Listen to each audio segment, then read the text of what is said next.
Et quoi, charmante Élise? Vous devenez mélancolique? Après les obligeantes assurances que vous avez eu la bonté de me donner de votre foi, je vous vois soupirer, hélas, au milieu de ma joie. Est-ce du regret, dites-moi, de m'avoir fait heureux? Et vous repentez-vous de cette promesse de mariage où mon amour a pu vous contraindre? Non, Valère. Je ne puis pas me repentir de tout ce que je fais pour vous. Je m'y sens entraînée par une trop douce puissance et je n'ai pas même la force de souhaiter que les choses ne fussent pas. Mais le succès me donne de l'inquiétude et je crains fort de vous aimer un peu plus que je ne devrais. Mais que pouvez-vous craindre dans les bontés que vous avez pour moi? Oh, Valère, 100 choses à la fois. L'emportement d'un père, les reproches d'une famille, les censures du monde. Et plus que tout, Valère, le changement de votre cœur. Et cette froideur criminelle dont ceux de votre sexe payent le plus souvent des témoignages trop ardents d'une innocente amour. Ah, ne me faites pas ce tort de juger de moi par les autres. Soupçonnez-moi de tout, Élise, plutôt que de manquer à ce que je vous dois. Je vous aime trop pour cela. Et mon amour pour vous durera autant que ma vie. Chacun tient le même discours. Oh, mais tous les hommes sont semblables par les paroles. et ce n'est que les actions qui les rendent différents. Laissez-moi vous convaincre par 1000 et 1000 preuves de l'honnêteté de mes feux. Hélas, qu'avec facilité, on se laisse persuader par les personnes que l'on aime. Oui, Valère, je tiens votre cœur incapable de m'abuser. Et je crois que vous m'aimez d'un véritable amour et que vous me serez fidèle. Et vous voilà, pour me voir, à vous revêtir de l'habit de domestique de mon père.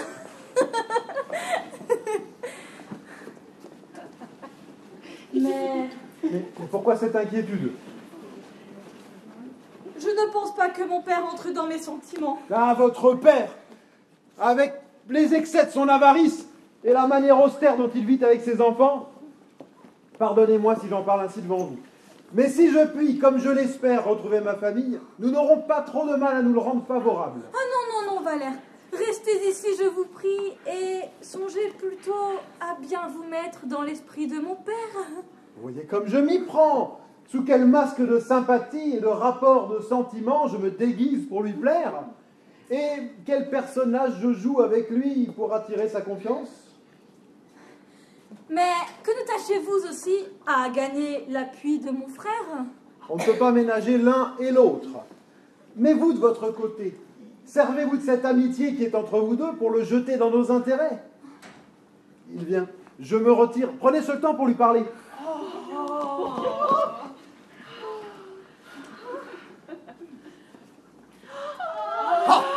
Oh, ma sœur, je suis bien aise de vous trouver ici, car je brûlais de vous parler pour m'ouvrir à vous d'un secret. Un secret?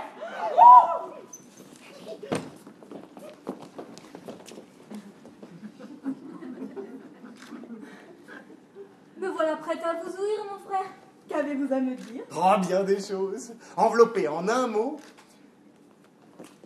j'aime. Vous aimez?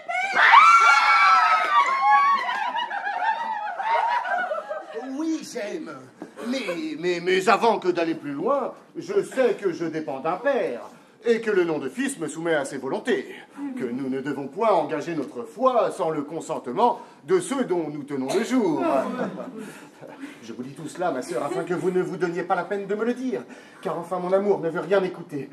Oh, et je vous prie de ne point me faire de remontrances. Vous êtes-vous engagé, mon frère, avec celle que vous aimez? Oh, non, non. Mais j'y suis résolu.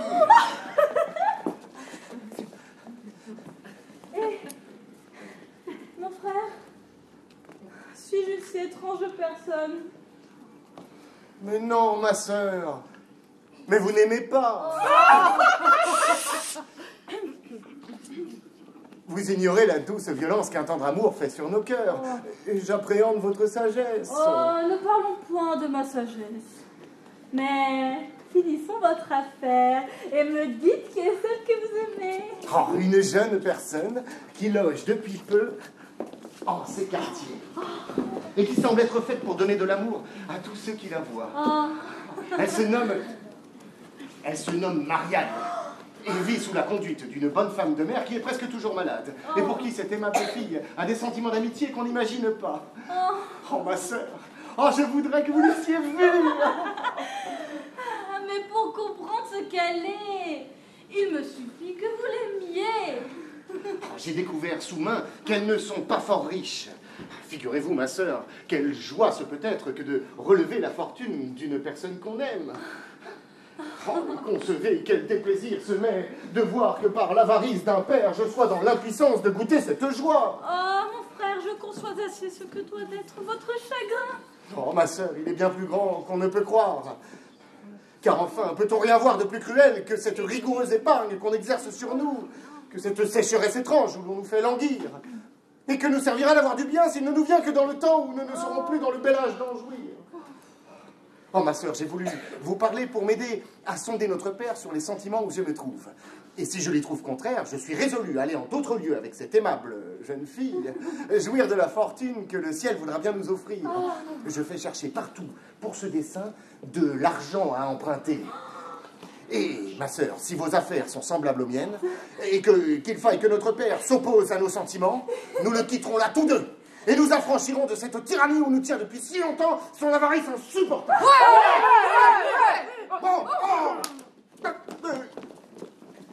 Oh, il est vrai que depuis la mort de notre mère, il est insupportable et... Allez. J'entends sa voix. Éloignons-nous un peu.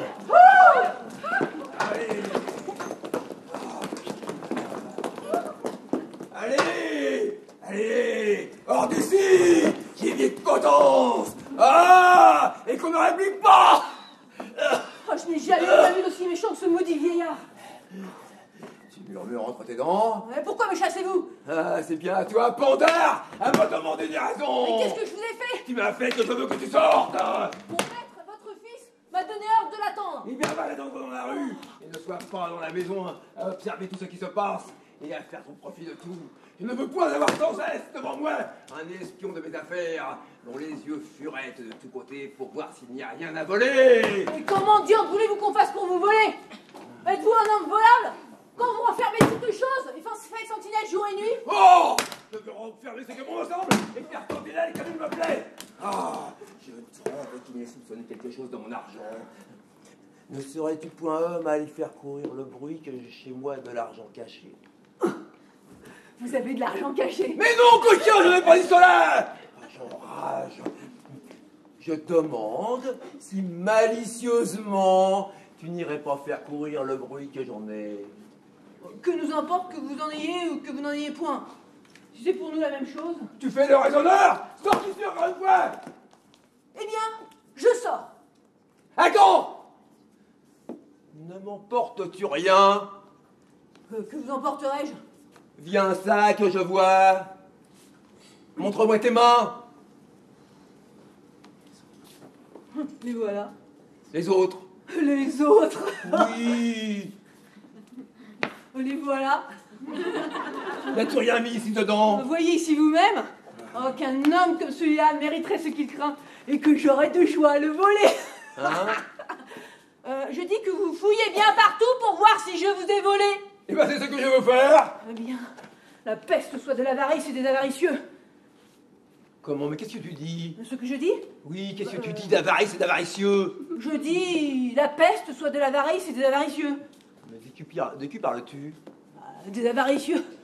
Mais qui sont-ils, ces avaricieux? Oh, des vilains, des ladres. Mais qui est-ce que tu entends par là? Est-ce que vous croyez que je veux parler de vous? Je crois ce que je crois, mais je veux que tu me dises à qui tu parles quand tu dis cela. Je parle à mon bonnet. Moi, je pourrais bien parler à ta Tirez-moi barrette. la poche que vous n'avez pas encore fouillé, là. Allons, rends-le-moi sans te fouiller. Mais quoi donc? Ce que tu m'as appris. Je vous ai rien pris du tout, hein. Assurément. Assurément. Adieu, va-t'en, tous les diables! Voilà un pandard de valet qui m'a quand même fort. Ah, certes, ce n'est pas une petite peine que de garder chez soi une grande somme d'argent, et on n'est pas peu embarrassé à inventer dans toute une maison une cache fidèle. Car pour moi, les coffres-forts me sont suspects, et je ne veux jamais m'y fier.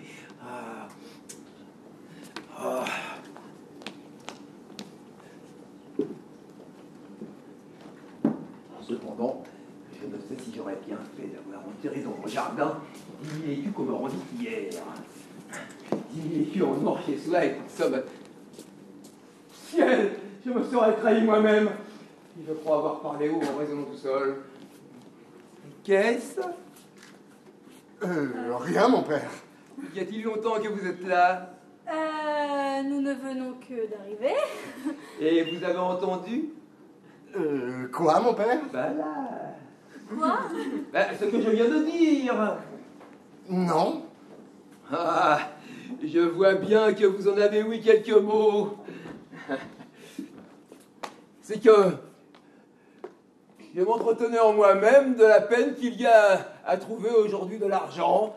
Et je disais, bien heureux qui peut avoir 10 000 écus chez soi. Je suis bien aise de dire cela, afin que vous n'alliez pas prendre la chose de travers et vous imaginez que je dise que c'est moi qui ai 10 000 écus. Oh, nous n'entrons point dans vos affaires. Putain Dieu que je les eusse, 10 000 écus. Oui, enfin, je Ça crois serait que... une bonne affaire pour moi. Et j'en aurais bon besoin. Ouais, enfin, je Et pense- cela m'accommoderait fort. Ce sont des Et je choses- ne me plaindrai pas comme je fais que le temps est misérable. Oh, mon Dieu, mon père, il n'y a pas lieu de se plaindre. Et l'on sait que vous avez assez de biens. Ah, comment? Comment j'ai assez de bien? Mais ceux qui le disent en ont menti, il n'y a rien de plus faux. Mon père, vous mettez pas en colère. Cela est étrange que mes propres enfants me trahissent au lieu de mes ennemis. Oh, mais est-ce être votre ennemi que de dire que vous avez du bien? Oui, de pareils discours et les dépenses que vous faites seront cause qu'un de ces jours, on me viendra chez moi couper la gorge dans la pensée que je suis tout cousu de pistoles. Et quelle grande dépense est-ce que je fais? Quelle? Mais est-il rien de plus scandaleux que ce somptueux costume que vous promenez par la ville? Je querellais hier votre sœur, mais c'est encore pire. Je vous l'ai dit 20 fois, mon fils. Toutes vos manières me déplaisent fort. Vous donnez furieusement dans le marquis. Et pour aller ainsi vêtu, il faut bien que vous me dérobiez. Et comment vous dérober? Que sais-je? Où pouvez-vous donc prendre de quoi entretenir l'état que vous portez? Moi? Eh bien, mon père, c'est que je joue. Et comme je suis fort heureux, je place sur moi tout l'argent que je gagne. Eh bien, c'est fort mal fait. Si vous êtes heureux au jeu, vous devriez mettre l'argent à net intérêt afin de le trouver un jour. Je voudrais bien savoir à quoi servent tous ces rubans dont vous voilà lardés depuis la tête jusqu'aux pieds. Hein? Et est-il bien nécessaire d'employer de l'argent à des perruques lorsque l'on peut porter des cheveux de son cru là qui ne coûtent rien? Je veux bien gâcher qu'en perruque et ruban, il y en a du moins pour 20 pistoles. Et 20 pistoles rapportent à l'année 18 livres, 6 sols et 8 deniers, en ne les plaçant qu'au denier 12. Oui, bon, bah, vous avez raison. Bon, laissons cela et parlons d'autres affaires. Que veulent dire ces gestes-là? Nous marchandons, mon frère et moi, à qui parlera le premier, car nous avons tous deux quelque chose à vous dire. Ah, mais j'ai quelque chose à vous dire aussi à tous deux. Oui, mais à vrai dire, c'est de mariage dont nous voulons vous parler, mon père. Ah, mais c'est de mariage aussi dont je veux vous entretenir. Oh! Pourquoi ce cri? Est-ce le mot, ma fille, ou la chose qui vous fait peur? Le mariage peut nous faire peur à tous deux, de la façon que vous l'entendez, mais nous craignons que nos sentiments ne soient pas d'accord avec votre choix. Oh, ne vous alarmez point. Je sais ce qu'il faut à tous deux, et vous n'aurez ni l'un ni l'autre qu'un lieu de vous plaindre de tout ce que j'y prétends faire. Pour commencer par un bout, avez-vous vu, dites-moi, une jeune personne appelée Marianne qui ne loge pas loin d'ici? Oui, mon père. Et vous? J'en ai ouï parler! Et comment, mon fils, trouvez-vous cette fille? Eh bien, une fort charmante personne. Sa physionomie, Oh, toute honnête et pleine d'esprit. son air, sa manière. Oh, fort admirable, sans doute. Ne croyez-vous pas qu'une fille comme cela mériterait qu'on songeât à elle? Oh oui, mon père. Qu'elle se serait un parti souhaitable? Très souhaitable.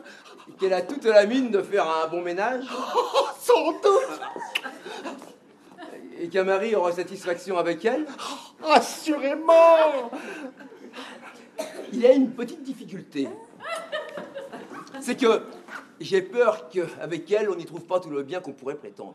Oh mon Dieu, mon père, mais enfin, le bien n'est pas chose considérable lorsqu'il s'agit d'épouser une honnête personne. Pardonnez-moi. Ah bon. Alors, ce qu'il y a à dire, c'est que si l'on n'y trouve pas tout le bien qu'on souhaite, on peut tâcher de récupérer ça sur autre chose. Cela s'entend.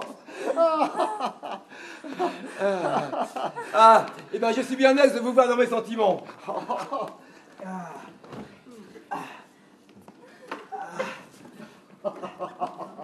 Car son maintien honnête et sa douceur m'ont gagné là. Et je suis résolu de l'épouser pourvu que j'y trouve quelque bien.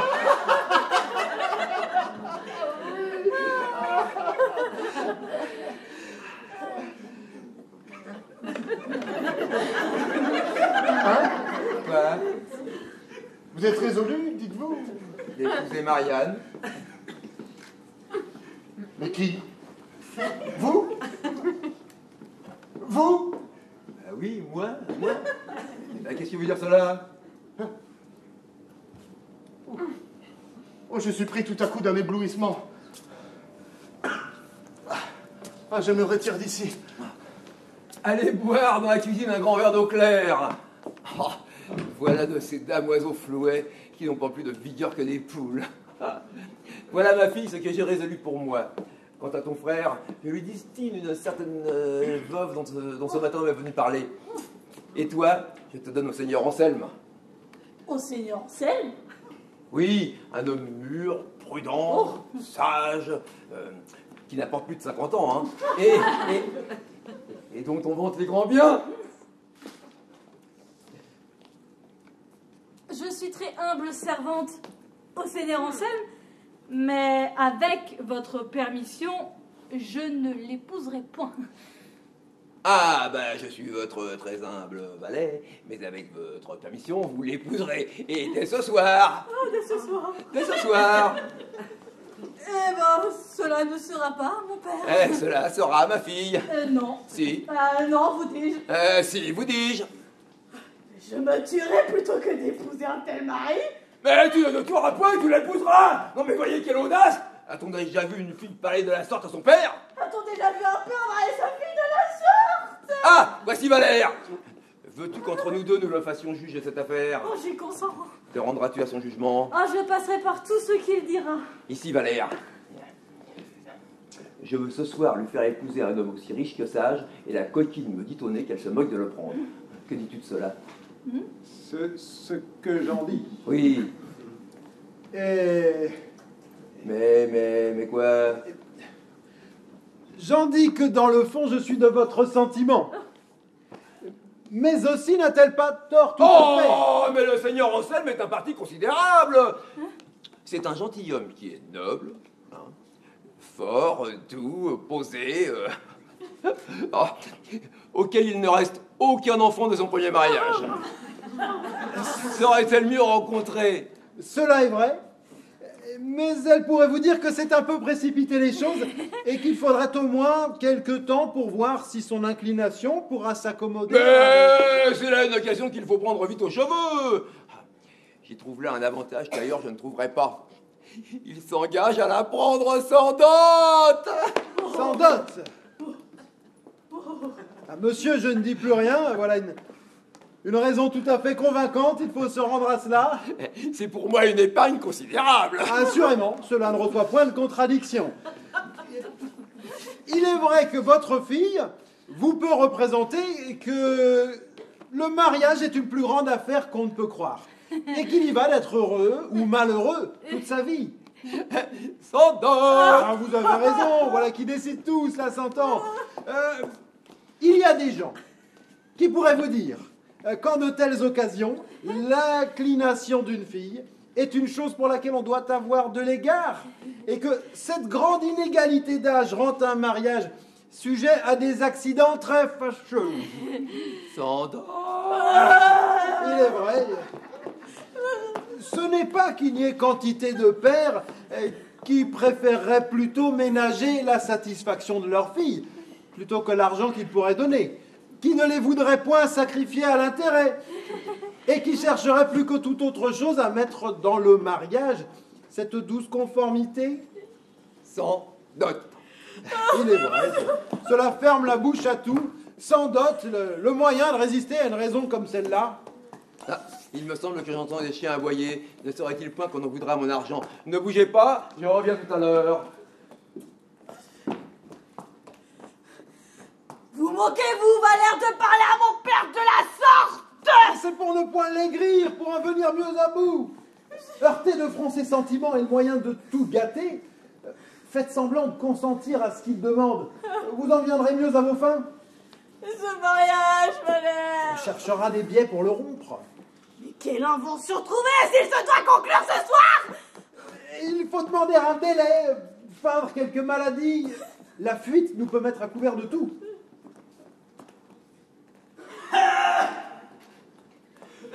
Oui, oui, il faut qu'une fille obéisse à son père.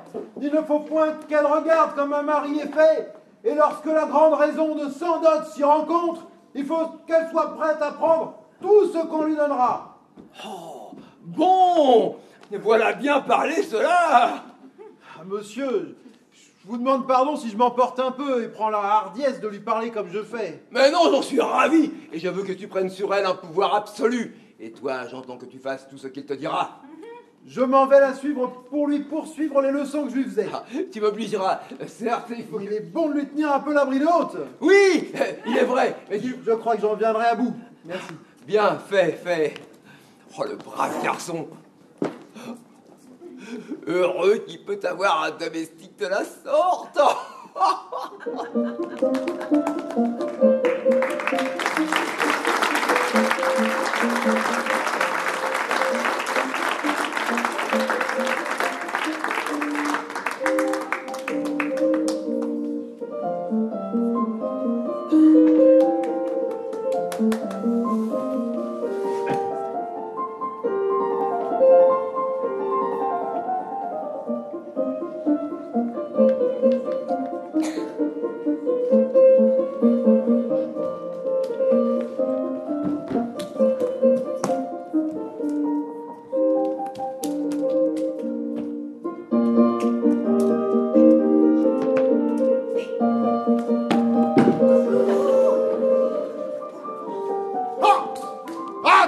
Que tu es.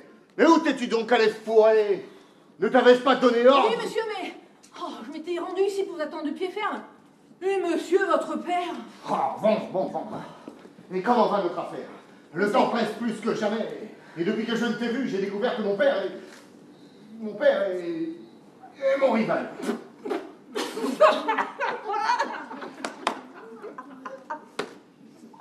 Oh, votre père amour! Oui. Oh, lui, se mêler d'aimer. Oh, lui, l'amour a-t-il été fait pour des gens bâtis comme lui? Il a fallu pour mes péchés que cette passion nous soit venue en tête. Ah, mais par quelle raison lui faire un mystère de votre amour? Pour lui donner moins de soupçons et conserver au besoin des ouvertures plus aisées pour détourner ce mariage. Donc quelle réponse t'a-t-on faite? Ah, ma foi. Monsieur, ceux qui empruntent sont bien malheureux. Et il faut essuyer d'étranges choses lorsqu'on en est réduit à passer, comme vous, par les mains des Fasmathieu. Oh, les choses ne se feront donc point. Oh, pardonnez-moi, hein. Notre maître Simon, le courtier qu'on nous a donné, dit qu'il a fait rage pour vous. Et il assure que votre seule physionomie lui a gagné le cœur. Oh, j'aurai les 15 000 francs que je demande. Oui. À quelques petites conditions qu'il faudra que vous acceptiez. Et t'a-t-il fait parler à celui qui doit prêter l'argent? Ah, assurément, cela ne va pas de la sorte. Hein.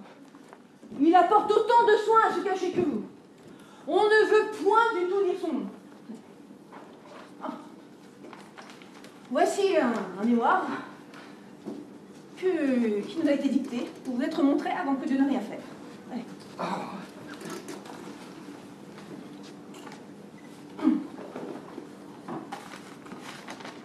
Supposez que le prêteur voit toutes ses sûretés, et que l'emprunteur soit majeur et d'une famille où le bien soit ample, solide, assuré, clair et net de tout embarras, on fera une bonne et exacte obligation par devant un notaire.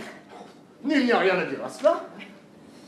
Le prêteur, pour ne charger sa conscience d'aucun scrupule, prétend ne donner son argent qu'au denier 18. Oh, denier 18, parbleu, voilà qui est honnête.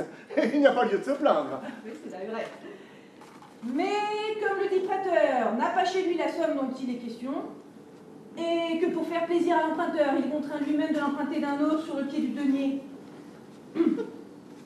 Sur le pied du denier 5, il conviendra que le premier emprunteur paye ses intérêts. Comment diable? Mais enfin, mais quel juif qui va rabaisser cela? C'est plus qu'au denier 4.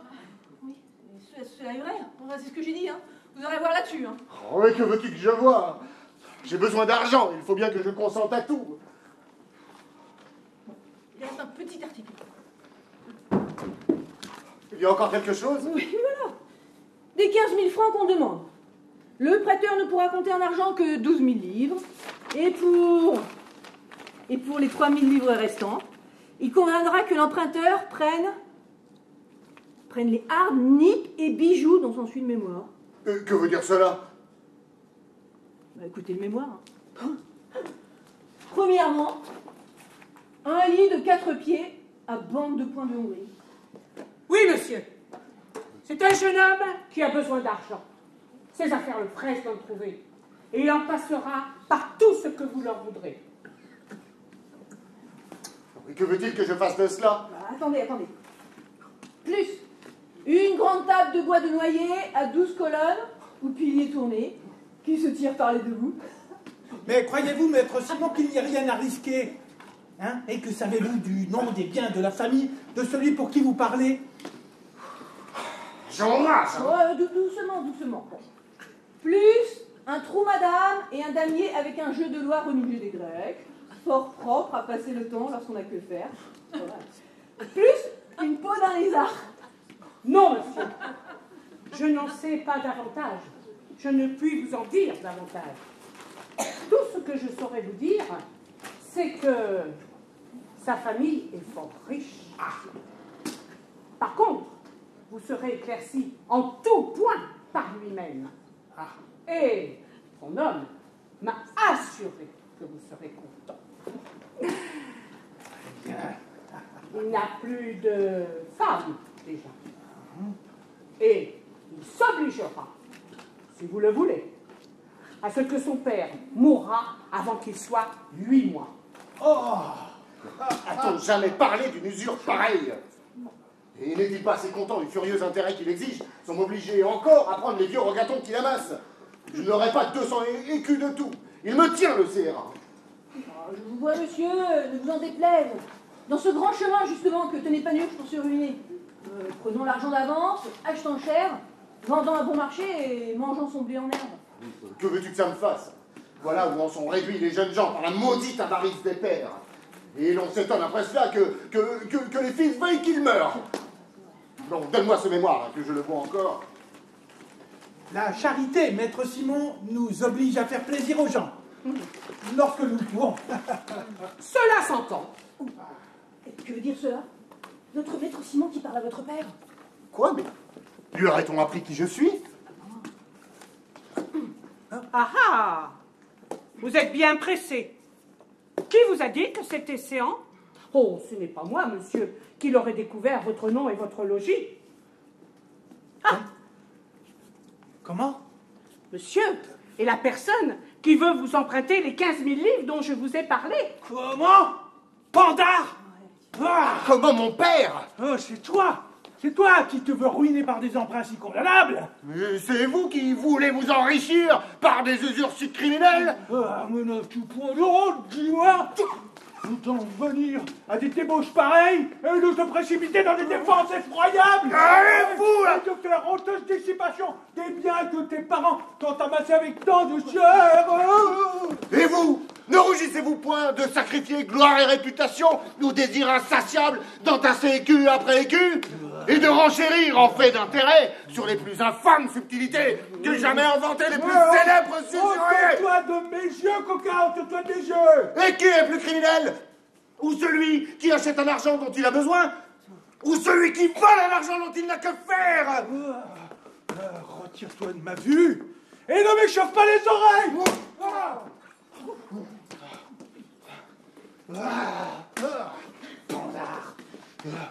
Monsieur? Mais non, mais attendez un instant, hein. Je reviens vous parler parce qu'il est très à propos que j'aille faire un petit tour à mon argent.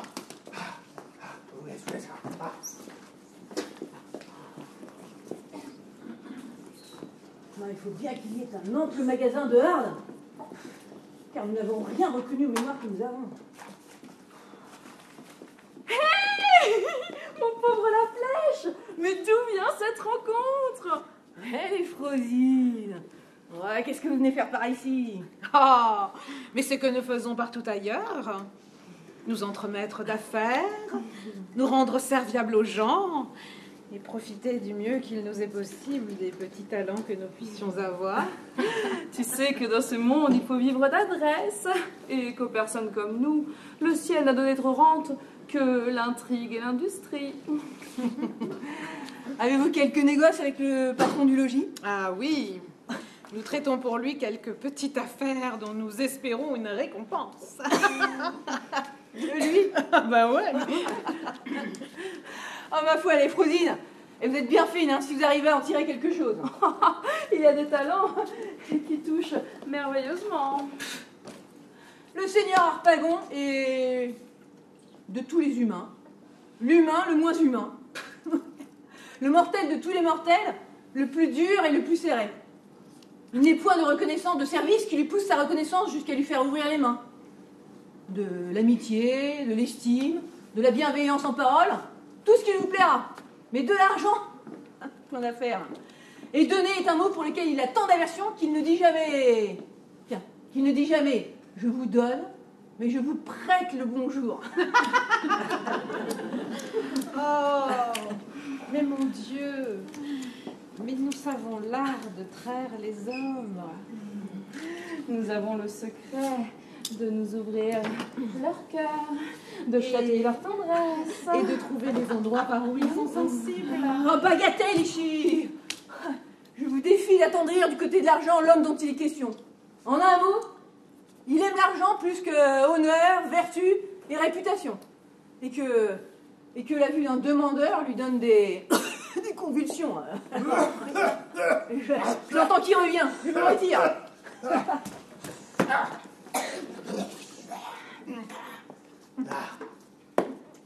Tout est en ordre.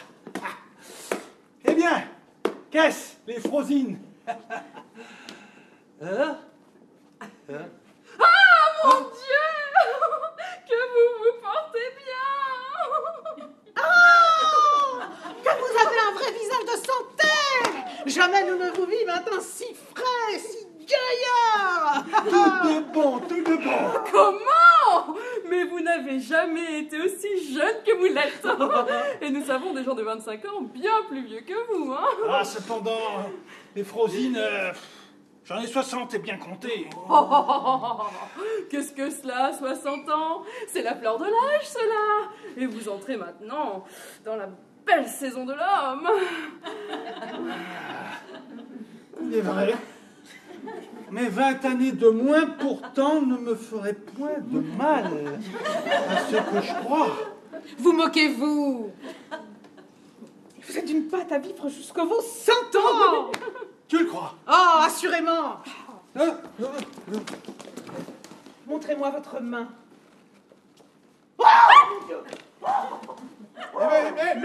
Mais, qu'est-ce à dire, cela? Oh, mais quelle ligne de vie! Oh, mais par ma foi, nous vous disions 100 ans, mais vous dépasserez les 120! Est-ce possible? Oh, faudra vous assommer!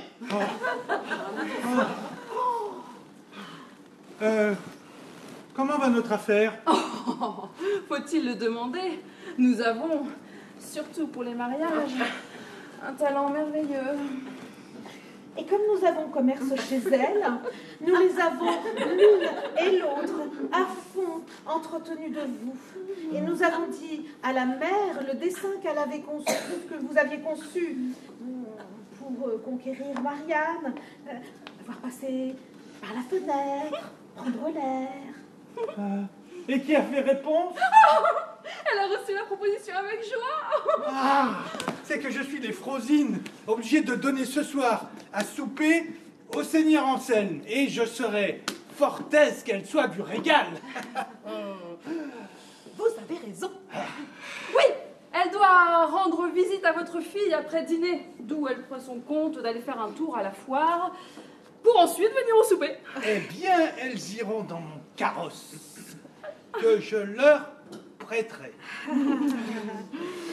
Ah, mais dites-moi, les Frosines, avez-vous entretenu la mère concernant le bien qu'elle doit donner à sa fille?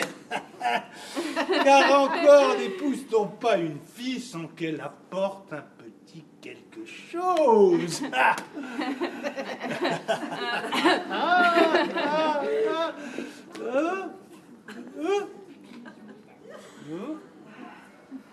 Comment? Mais c'est une jeune fille qui vous apportera 12 000 livres de rente. 12 000 livres de rente? Oh! Oui, premièrement, c'est une jeune fille élevée et nourrie dans une grande épargne de bouche.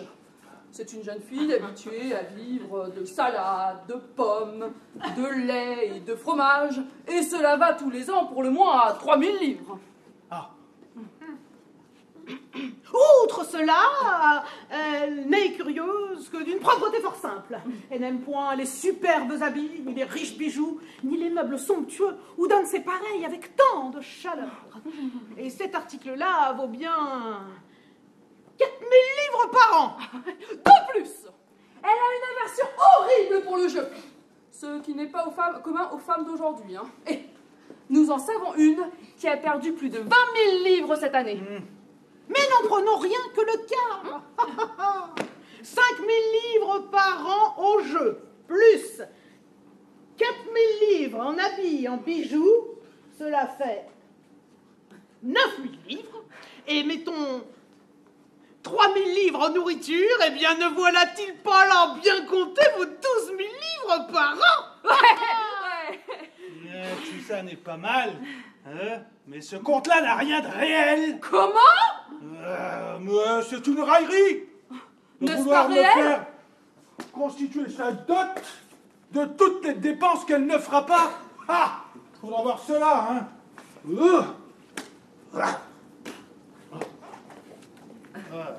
Et dites-moi, les Frosines, il y a encore quelque chose qui me tracasse. La fille est fort jeune, comme vous voyez. Et les jeunes gens d'ordinaire n'aiment que leurs semblables. J'ai bien peur qu'un homme de mon âge soit pas de son coup. Oh, vous la connaissez mal.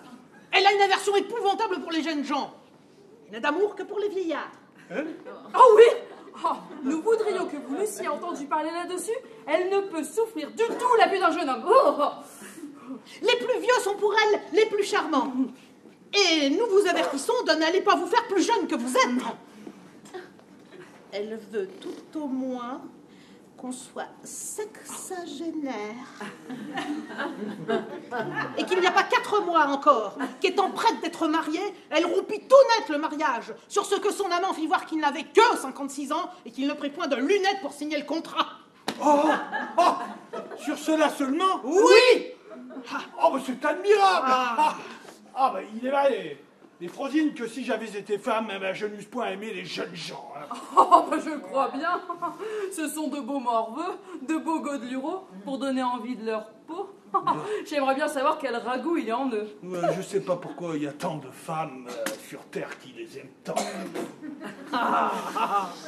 Oh, il faut être folle fieffée. Trouver la jeunesse admirable. Oh, c'est ce que je dis tous les jours, là, avec leur ton, le poule laitée, et leurs trois petits brins de barbe relevés en barbe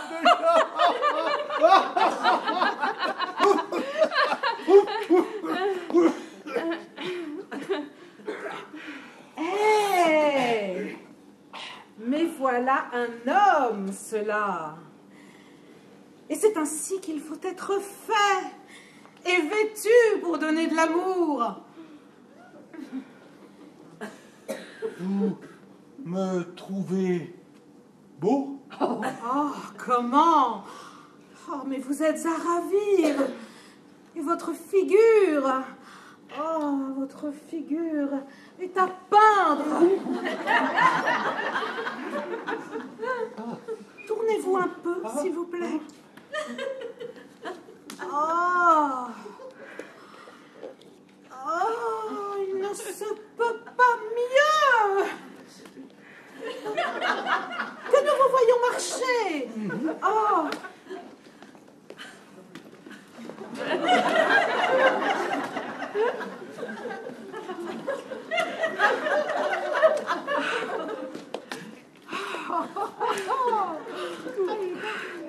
Oh, voilà un corps taillé, libre et dégagé de toute incommodité, qui ne présente aucune incommodité.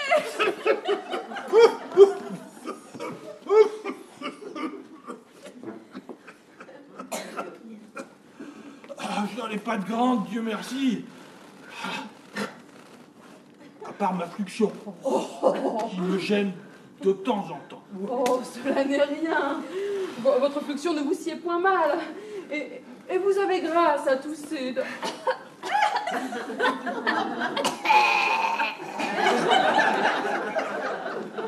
Mais dites-moi, Marianne ne m'a-t-elle encore point vu? Ah ben non. mais nous sommes fort entretenus de vous. Et nous lui avons fait un portrait de votre personne. Ah, vous avez bien fait, et je vous en remercie.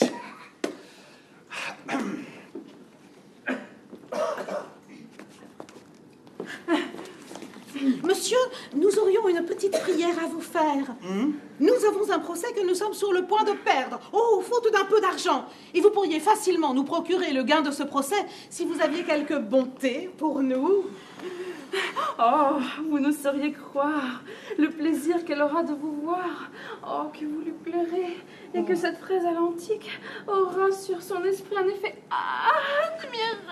Ah, certes, vous me ravissez de me dire cela. En vérité, monsieur, ce procès nous est d'une conséquence tout à fait grande. Nous sommes ruinés si nous le perdons. Et quelques petites assistances rétabliraient nos affaires. Oh, nous voudrions que vous eussiez vu la joie qui éclatait dans ses yeux au récit de vos qualités. La joie éclatait dans ses yeux au récit de vos qualités. Nous vous prions, monsieur, de nous donner le petit secours que nous vous demandons. Cela nous remettra sur pied. Adieu, adieu, je m'en vais achever mes dépêches. Mais nous vous assurons, monsieur, que vous ne géreriez jamais Non, vous je soulager. mettrai mon carrosse en ordre pour qu'il soit tout prêt. Vous avez à la Oh, vous ne seriez pas, monsieur. Non, je m'en vais, voilà qu'on m'appelle. Jusqu'à tantôt.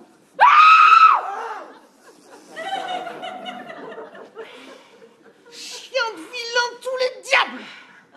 Le ladre a été ferme à toutes nos attaques. Il ne nous faut pourtant pas quitter la négociation.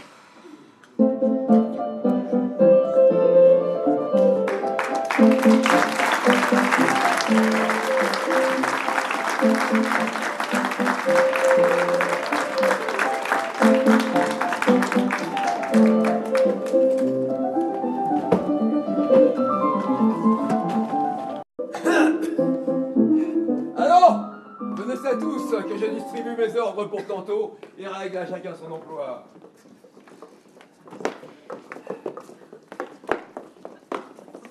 Approchez, dame Claude.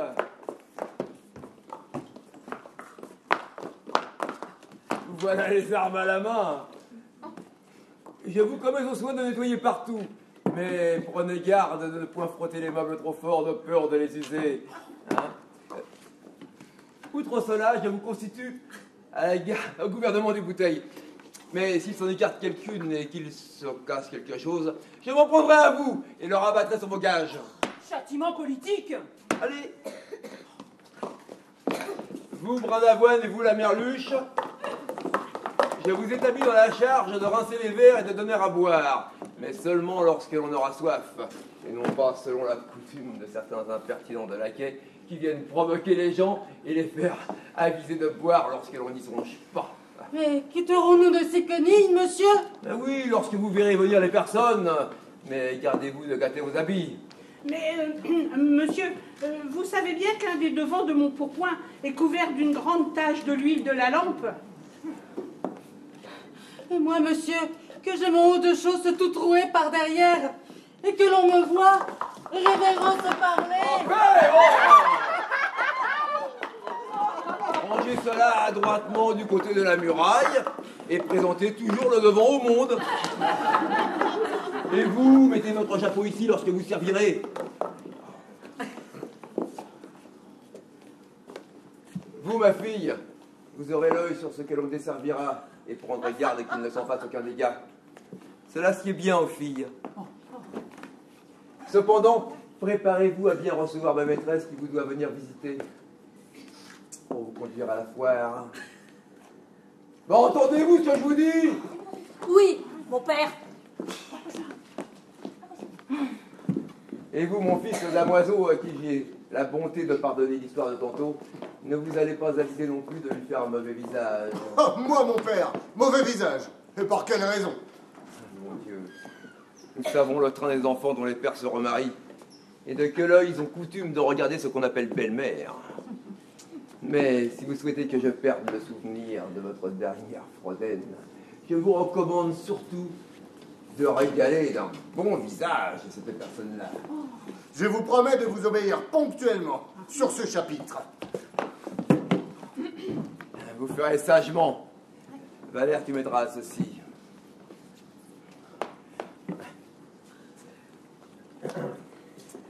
Maintenant, maître Jacques, je vous ai gardé pour le dernier. Est-ce à votre cocher, monsieur, ou bien à votre cuisinier que vous voulez parler? Car je suis l'un et l'autre. Tous les deux? Oui, mais à qui des deux le premier? Au cuisinier. Attendez. Mais quel genre de cérémonie est cela? Vous n'avez qu'à parler. Je me suis engagé, maître Jacques, à donner ce soir à souper. Grande merveille! Dis-moi un peu, nous feras-tu bonne chère? Oh oui, oui, oui, oui, oui. Oh, si vous me donnez bien de l'argent. Oh! Que diable!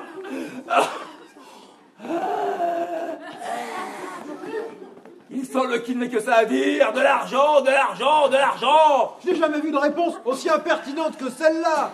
Voilà une belle merveille que de faire bonne chère avec bien de l'argent. Mais pour agir en habile homme, il faut parler de faire bonne chère avec peu d'argent. Bonne chère, avec peu d'argent. Oui. Par ma foi, monsieur l'intendant, vous nous obligerez de nous faire voir ce secret et de prendre mon office de cuisinier. Aussi bien vous mêlez-vous séant d'être le factoton. Oh, taisez-vous! Qu'est-ce qu'il nous faudra? Voilà, monsieur votre intendant, qui vous fera bonne chère pour peu d'argent. Je veux que tu me répondes! Combien serez-vous de gens à table? Nous serons 8, 10? Oui, mais il faut prendre pour 8, hein. Quand il y a à manger pour 8, il y a bien à manger pour 10. Cela s'entend. Eh bien, il nous faudra 4 grandes assiettes, 5 potages. Potage, entrée, la volaille. Mais voilà de quoi Du faisan. voilà de quoi tu restais toute une ville entière, là. Oh! Des entremets. Entremets. Oui. Ah, mais, traître, tu veux manger tout mon bien? Avez-vous envie de faire crever tout le monde? Et monsieur a-t-il invité des gens pour les assassiner à force de mangeaille? Apprenez, Il a raison, il a raison. vous et vos pareils, que c'est un coupe-gorge qu'une table remplie de trop de mets. Et que pour se bien montrer amis des gens que l'on invite, il faut que la frugalité règne dans les repas qu'on donne. Et que, suivant le dire d'un ancien, Il faut manger pour vivre et non vivre pour manger. Oh, que cela est bien dit! Oh, approche que je t'embrasse pour ce mot. Oh, c'est la plus belle sentence que j'ai entendue de ma vie. Il faut vivre pour manger, non pas manger pour... Ah bah non, c'est pas ça. Oh, comment est-ce que tu dis? Il faut manger pour vivre et non vivre pour manger. Oui, qui est le grand homme qui a dit cela? Je ne me souviens pas maintenant de son nom. Souviens-toi de m'écrire ces mots. Je les veux faire graver en lettres d'or sur la cheminée de ma salle. Je n'y manquerai pas. Et pour votre souper, vous n'avez qu'à me laisser faire. Fais donc. Tant mieux, j'en aurai moins de peine. Il nous faut de ces choses dont on ne mange guère, mais qui rassasient d'abord. Quelques bons haricots bien gras. Encore. Avec des pâtés en pot bien garnis de marron. Reposez-vous sur moi. Maintenant, maître Jacques, il faut nettoyer mon carrosse. Attendez, ceci s'adresse au cocher.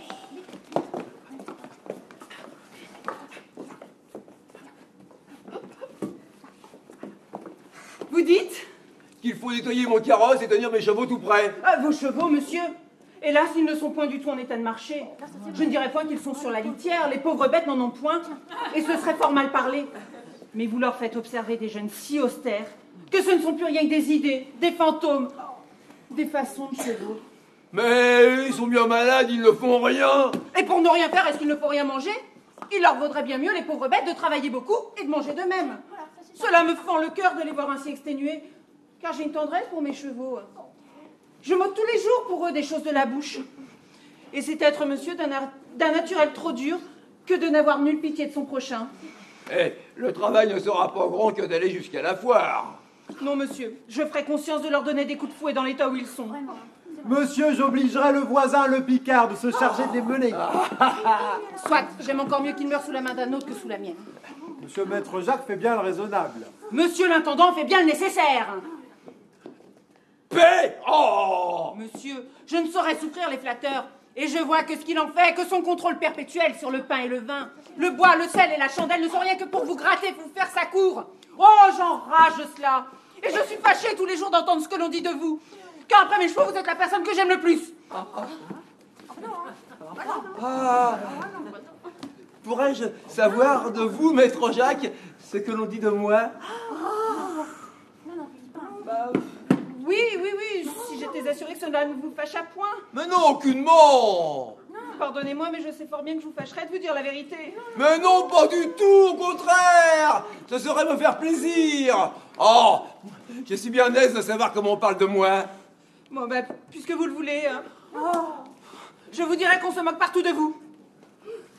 Et qu'on vous jette de tous côtés, sans brocard, votre sujet. Et que l'on n'est point plus ravi que de vous tenir au cul et aux choses et de faire sans cesse des comptes de votre lésine. Elle indique que vous faites imprimer des almanachs particuliers où vous faites doubler les vigiles et les 4 temps afin de profiter des jeunes, où vous obligez votre monde. Et l'autre, que vous avez toujours une querelle à faire à vos valets dans le temps des étrennes pour trouver une raison de ne rien leur donner. Oh! Celui-là compte qu'une fois, vous fîtes assaigner le chat d'un de vos voisins pour vous avoir mangé le reste d'un gigot de mouton. Et celui-ci, eh bien, quand vous surpris une nuit, vous n'envolez vous-même l'avoine de vos chevaux, alors.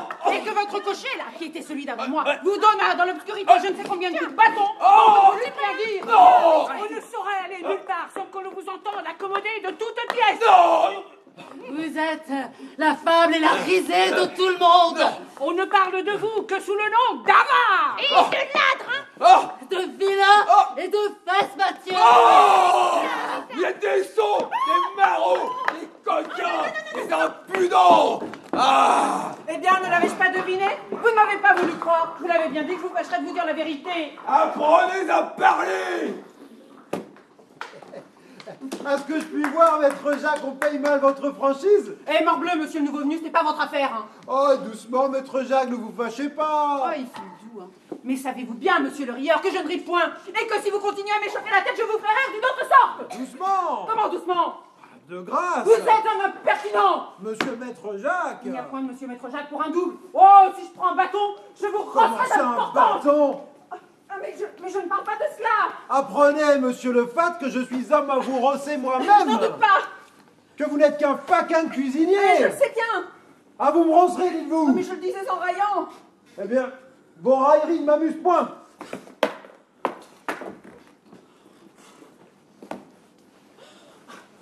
Savez-vous, maître Jacques, si votre maître est au logis? Oui, vraiment, il y est. Je ne le sais que trop.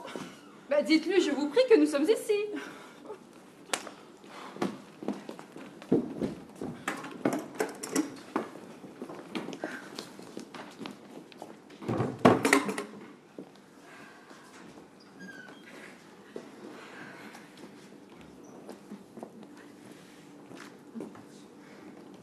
Oh, que je suis les Frosines dans un bien étrange état. Mais pourquoi? Hélas, me le demandez-vous? Ne vous figurez-vous point les alarmes d'une personne toute prête à voir le supplice où l'on veut l'attacher?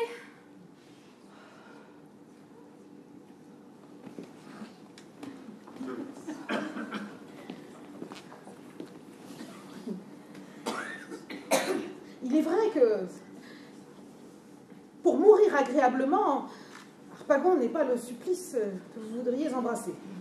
Et nous savons à votre mine que le jeune blondin dont vous nous avez parlé vous revient un peu à l'esprit. Oui, oui, les Frosines.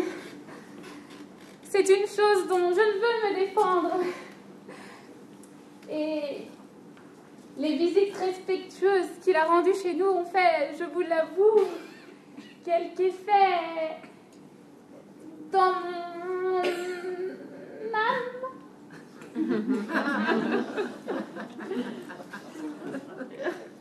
Mais avez-vous su quel il est? Non, je ne sais point quel il est. Mais je sais qu'il est fait d'un air à se faire aimer. Et que si l'on pouvait mettre les choses à mon choix, je le prendrais plutôt qu'un autre. Mon Dieu, tous ces blondins sont agréables. Et comme ils débitent fort bien leurs faits. Mais la plupart sont gueux comme des rats, hein? Alors, il vaut mieux pour vous de prendre un vieux mari qui vous donne beaucoup de bien. Je dois bien avouer que les sens n'y trouvent pas si bien leur compte du côté de ce que je dis. Et qu'il y a quelques dégoûts à essuyer avec un tel époux. Mais cela n'est pas pour durer. Et croyez-moi, sa mort vous laissera bientôt dans la position d'en choisir un bien meilleur. Mais c'est une bien étrange histoire lorsque, pour être heureuse, il faut attendre ou souhaiter le trépas de quelqu'un. Et la mort ne suit pas toujours les projets que nous faisons. Mais vous moquez-vous?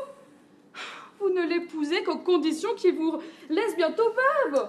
Et cela doit être un des articles du contrat. Ah, le voici en propre personne.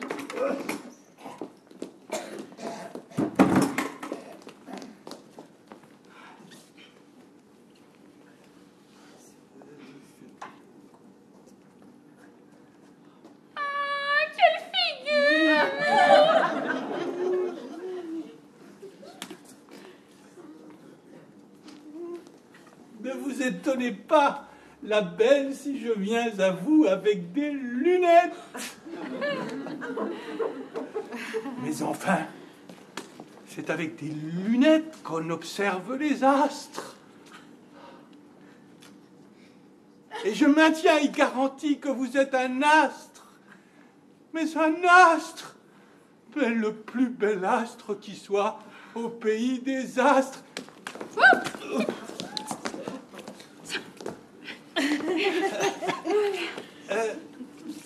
Frosine, elle ne dit rien.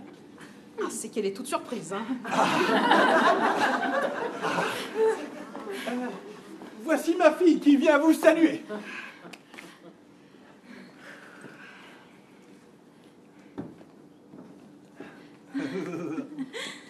Je m'inquiète bien tard, madame, d'une telle visite. Oh, vous avez fait, madame, ce que je devais faire. Ah, voyez comme elle est grande, hein? Mes mauvaises herbes croient toujours. Quel homme déplaisant! Que dit la belle? Oh, elle vous trouve admirable. Oh, c'est trop d'honneur que vous me faites, adorable mignonne. Quelle Je vous suis trop obligé de tous ces sentiments. Je ne puis plus de lire. Ah non, Voici mon fils, à présent, qui vous vient faire sa révérence. quelle rencontre! C'est justement celui dont je vous ai parlé. L'aventure est merveilleuse. Ah, je vois que vous vous étonnez de me voir de si grands enfants. Mais je serai bientôt débarrassé de l'un et de l'autre. Madame, à vous dire le vrai, c'est ici une aventure où sans doute je ne m'attendais pas. Je pourrais vous dire la même chose. C'est une rencontre imprévue qui m'a surprise autant que vous. Ah, il est vrai, madame, que mon père ne peut faire de plus beau choix. Mais je ne vous assurerai pas que je me réjouis du dessein que vous seriez de devenir ma belle-mère. C'est un titre, s'il vous plaît, que je ne vous souhaite pas. Ce discours paraîtra brutal aux yeux de quelques-uns, mais je suis assuré que vous serez personne à le prendre comme il le faudra. Que c'est un mariage, madame, où vous imaginez bien que j'ai de la répugnance. Ah oui, madame. Ah oui. Oui. Vous imaginez bien que j'ai de la répugnance. Mais voilà un compliment bien impertinent, hein. Quelle belle confession à lui faire! Et moi, pour vous répondre, je pourrais vous dire que les choses sont fort égales. Et que si vous auriez de la répugnance à me voir votre belle-mère, je n'en aurais pas moins à vous voir mon beau-fils. Hein? Ben, elle a raison. Ouais. Hein, à son compliment, il faut réponse de même. Ah, je vous prie de m'excuser, la belle, de pardonner l'impertinence de mon fils. Non, mais je vous assure que ce qu'il m'a dit ne m'a point du tout offensé. Au contraire, il m'a fait le plaisir de m'avouer ainsi ses véritables sentiments. Le temps le rendra plus sage. Et vous verrez qu'il changera de sentiment. Hein? Mais non, mon père, je n'en suis point capable. Ah, non, mais voyez quelle extravagance! Il continue, là, encore plus fort! Mais voulez-vous que je trahisse mon cœur? Eh bien, puisque vous voulez que je parle autrement, souffrez, madame, que je me mette ici à la place de mon père, et que je vous avoue que je n'ai rien vu dans le monde de si charmant que vous, que je ne conçois rien d'égal au bonheur de vous plaire, et que le titre de votre époux est une gloire, une félicité que je préférerais aux destinées des plus grands princes de la terre. Oh oui, madame, le bonheur de vous posséder est à mes regards la plus belle des fortunes. Doucement, mon fils, s'il vous plaît, hein? Oh! C'est un compliment que je fais pour vous, hein, madame. Oui, mais j'ai une langue pour m'expliquer moi-même et je n'ai pas besoin de procureurs tels que vous. Allons donner des sièges. Non! Hein? Il vaut mieux que de ce pas nous allions à la foire. Pour revenir plutôt au souper. Très bien qu'on mène les chevaux au carrosse. Oh, je vous prie de m'excuser, la belle. Je n'ai pas songé à vous donner quelques collations avant de partir. Oh, mais j'y ai pourvu, mon père. Et j'ai fait rapporter ici des bassins d'oranges de la Chine, de citron doux, de confiture, que j'ai envoyé quérir de votre part. Valère, il a perdu le sens commun. Est-ce que vous trouvez, mon père, que ça ne soit pas assez? Eh bien, madame aura la bonté d'excuser cela, s'il lui plaît. Oh, mais c'est une chose qui n'était pas nécessaire. Avez-vous déjà vu, madame, un bijou plus vif que celui que mon père a au doigt? Il est vrai qu'il brille beaucoup. Il faut que vous le voyiez de près.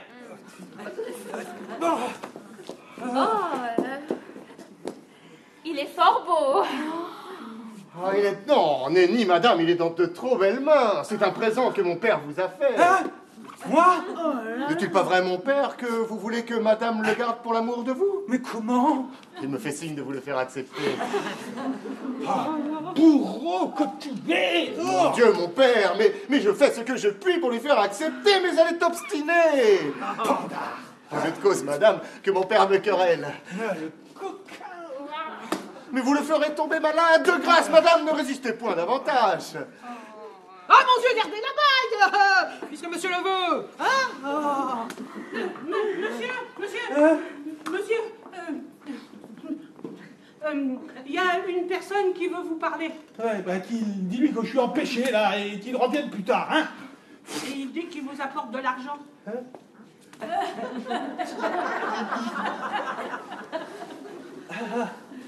Je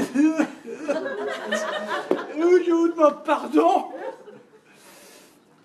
Voilà qu'on m'appelle. Je reviens tantôt.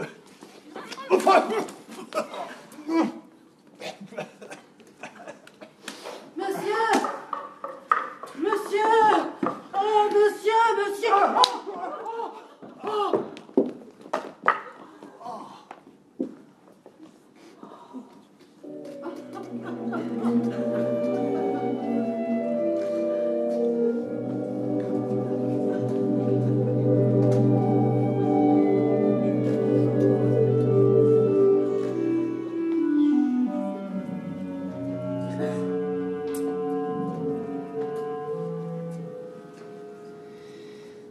Qu'est-ce, mon père? Vous êtes-vous fait mal? Ça ne sera rien. Monsieur, je vous demande pardon, je croyais bien faire que d'accourir vite. Ah, je suis mort. Ici. Vous dire que vos 2 chevaux sont déférés. Oh, bien qu'on les mène promptement au maréchal Ferrand. En attendant qu'il soit ferré, je vais faire pour vous les honneurs de votre logis et conduire madame au jardin où je ferai porter la collation. Valère. Oui, monsieur. Et l'œil à tout cela, je te prie. Et prends soin de m'en sauver le plus que tu pourras, hein, pour le renvoyer au marchand. Hein? C'est entendu.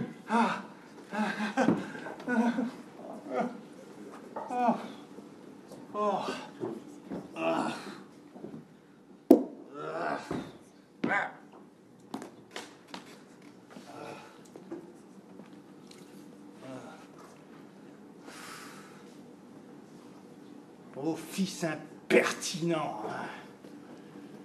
As-tu envie de me voir ruiné?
Il n'y a plus autour de nous personne de suspect.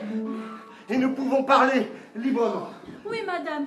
Mon frère m'a fait part de la passion qu'il a pour vous, et c'est avec une tendresse extrême que je m'intéresse à votre aventure. Oh, c'est une douce consolation de voir dans ses intérêts une personne telle que vous. Vous êtes par ma foi de bien malheureux gens l'un et l'autre de nous avoir point prévenus de cette affaire avant tout ceci. Nous vous aurions sans doute détourné cette inquiétude. Que veux-tu? Oh, belle Marianne, quelles résolutions sont les vôtres? Mais hélas, suis-je en pouvoir de faire des résolutions? Ne puis-je former que des souhaits? Point d'autre appui pour moi dans votre cœur que de simples souhaits. Mais que voulez-vous que je fasse? Ma mère m'a toujours élevée avec une tendresse extrême et je ne saurais lui causer du déplaisir. Oh, les Frosines, mes pauvres Frosines, voulez-vous nous servir? Faut-il le demander? Nous voudrions tout notre cœur. Songez un peu, je vous prie. Ouvrez-nous vos lumières.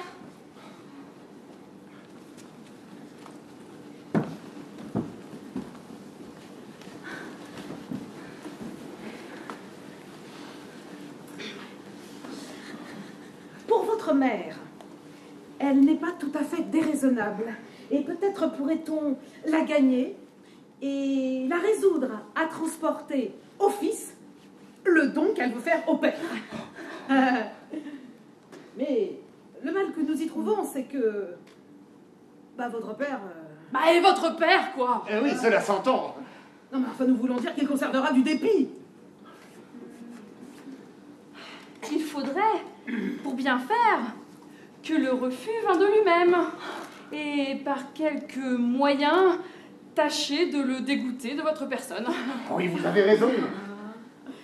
Si nous avions quelques femmes, peu sur l'âge, qui fût de notre talent et joua assez bien pour contrefaire une dame de qualité. Et d'un bizarre nom de marquise ou de vicomtesse. Nous aurions assez d'adresse pour faire accroire à votre père que ce serait une personne riche de 100 000 écus en argent comptant. Et qu'elle serait éperdument amoureuse de lui, et ferait de voir sa femme au point de lui donner tout son bien par contrat de mariage. Et nous ne doutons point qu'il ne prêtât l'oreille à la proposition, car enfin, il vous aime fort, nous le savons. Mais il aime un peu plus l'argent. Oh, tout cela est fort bien pensé. Je viens de me ressouvenir d'une de nos amies qui sera notre fée. Ah, Frosine, les Frosines, soyez assurés de ma reconnaissance si vous venez au bout de la chose. Charmante Marianne, commençons, je vous prie, par gagner votre mère. C'est toujours beaucoup faire que de rompre ce mariage. Servez-vous de tout le pouvoir que vous donne sur elle, cette amitié qu'elle a pour vous. J'y ferai tout ce que je puis. Et je n'oublierai rien. Mon fils baise la main de sa prétendue belle-mère et sa prétendue belle-mère ne s'en défend pas fort. Le carrosse est tout prêt. Vous pourrez partir quand il vous plaira. Puisque vous n'y allez pas, mon père, je m'en vais les conduire. Non, non, demeurez. Elles iront bien toutes seules.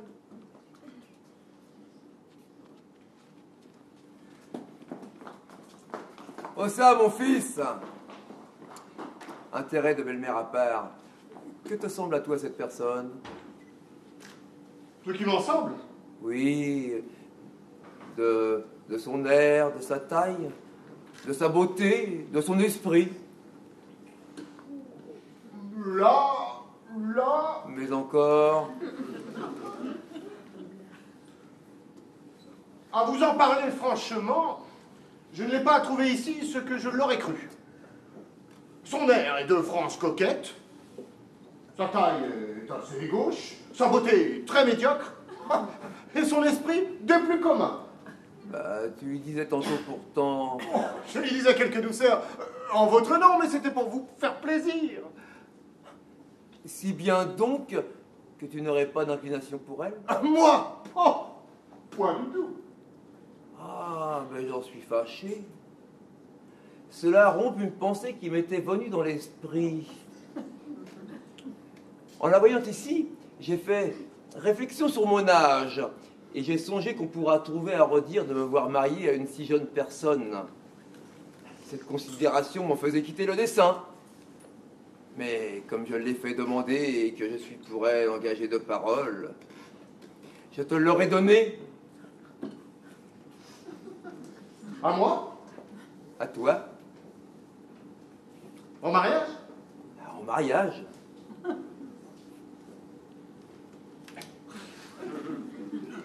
Écoutez, il est vrai qu'elle n'est pas fort à mon goût, mais pour vous faire plaisir, je me résoudrai à l'épouser si vous voulez.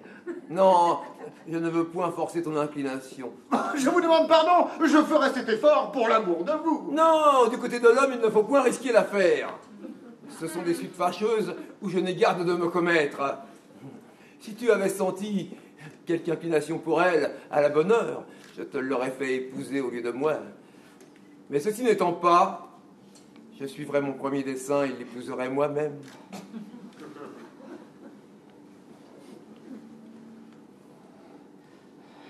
Eh bien, mon père, puisque les choses sont ainsi, il faut que je vous découvre à mon cœur. et que je vous avoue que je l'aime depuis le jour où je l'ai vu dans une promenade. Lui avez-vous rendu visite? Oui, mon père.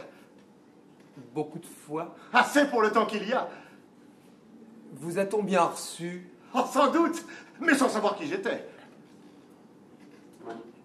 Lui avez-vous déclaré votre passion et le dessein où vous étiez de l'épouser? Assurément. Et même j'en avais fait quelques ouvertures à sa mère.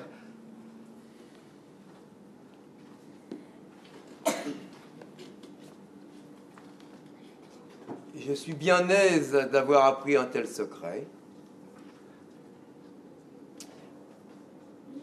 Allons, mon fils.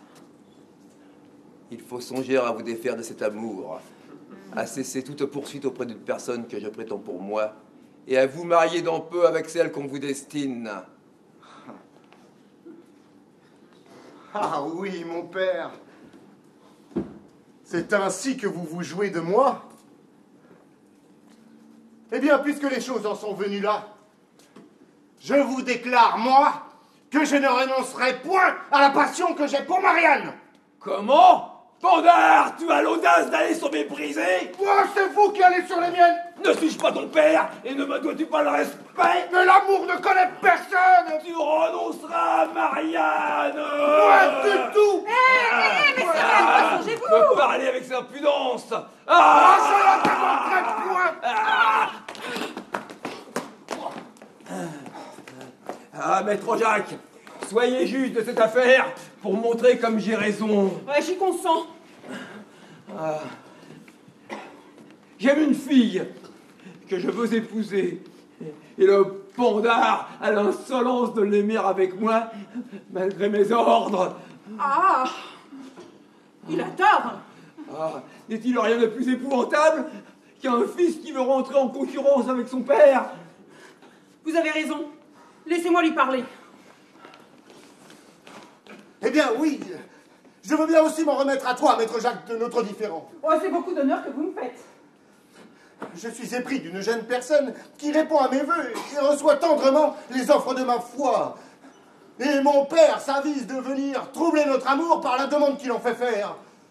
Il a tort, assurément. Oui, n'a-t-il point de honte à son âge, à songer à se marier?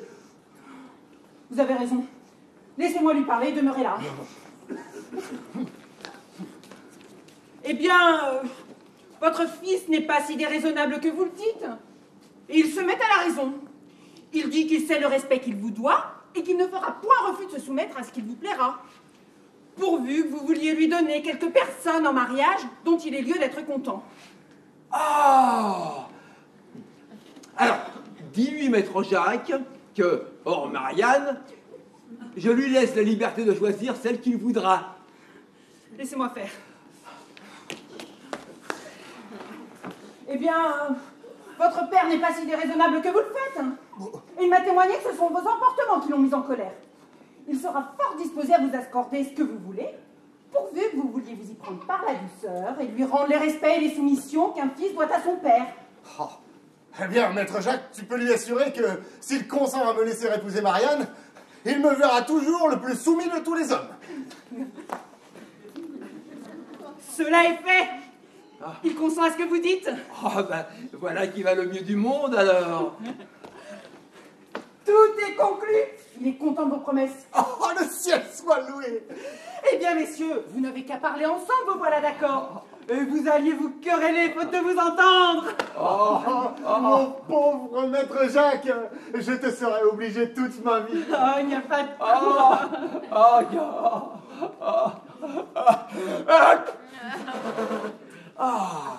n'y a pas de quoi.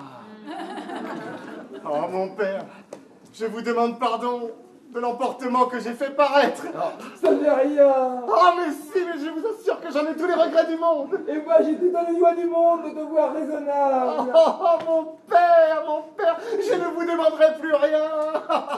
C'est m'avoir assez donné que de me donner Marianne. Quoi? Mais qui te parle de t'accorder Marianne? Eh bien, vous, mon père. Ben non! C'est toi qui as promis d'y renoncer. Moi y renoncer? Oui! Mais point du tout. Quoi? Pandard! Oh, mais rien ne me pourra changer! Ah! Ah! Je te défends de me jamais voir! Oh, la bonne heure! Je t'abandonne! Abandonnez! Je te déshérite! Vous faites ce que vous voudrez! Oh, putain! Mort!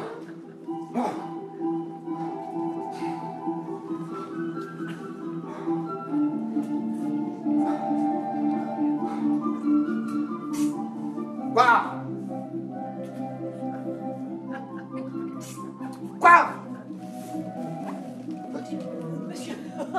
Monsieur, je vous trouve à propos, suivez-moi vite. Mais enfin, qu'y a-t-il? J'ai dit lorgner ceci tout le jour. Allons. Oui, mais qu'est-ce que c'est? Le trésor de votre père que j'ai attrapé. Mais comment as-tu fait? Je saurai tout, suivez-moi, suivez-moi.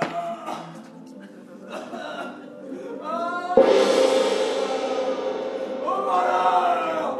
Au malheur! Au meurtrier! Ah! Justice jusqu'au ciel! Ah! Je suis perdu! Je suis assassiné! Ah! On m'a coupé la gorge! Ah! On m'a dérobé mon argent! Au voleur! Un assassin! Un meurtrier! Justice sociale!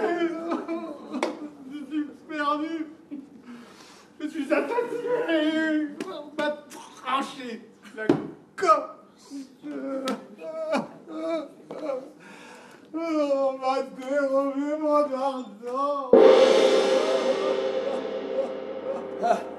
Où est-il? Où se cache-t-il? Que ferais-je pour le trouver? Courir? Ou ne pas courir? N'est-il point là? N'est-il point ici? Yes! Yes! Arrête! Rends-moi mon argent, coquin!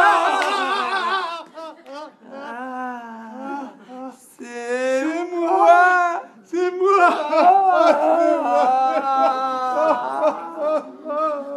Mon esprit est troublé! Et j'ignore où je suis! Qui je suis, ce que je fais! Hélas, mon pauvre argent! Mon cher ami, on m'a privé de toi! Et puisque tu les as enlevés, j'ai perdu mon support! Ma consolation! Ma joie! Ah, tout est fini pour moi, je n'ai plus qu'à faire au monde! Oh, ça m'est Sans toi, fait! il m'est impossible de vivre! Ça m'est fait! Je n'en puis plus! Ah, je me meurs, je suis mort! Oh, je suis... N'y a-t-il personne ici qui veuille me ressusciter en me rendant mon argent ou en m'apprenant qui l'a pris? Que dites-vous? Ce n'est personne. Ah, il faut qui que ce soit qui ait fait le coup, qu'avec beaucoup de soin on ait épié l'heure, et on a choisi justement le temps où je parlais à mon traître de fils. Sortons. Vous allez donner la question à toute ma maison. De quoi est-ce qu'on parle là? De celui qui m'a dérobé? Ah, quel bruit fait-on ici? Est-ce mon voleur qui est?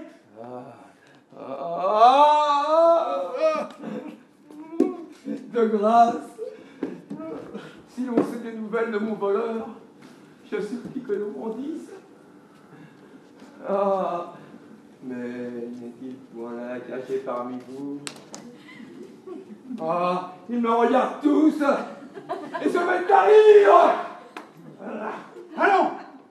Des commissaires, des archers, des prévôts, des juges, des gènes, des potences et des bourreaux, je vais faire pendre tout le monde! Et si je ne retrouve mon argent, je prendrai ma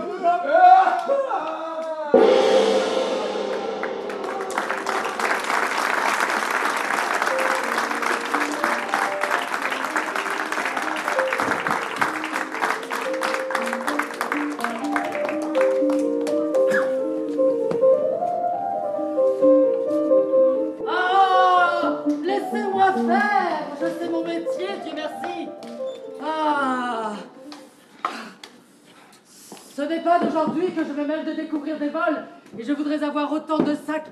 Ah, de 1000 francs que j'ai fait pendre de personnes.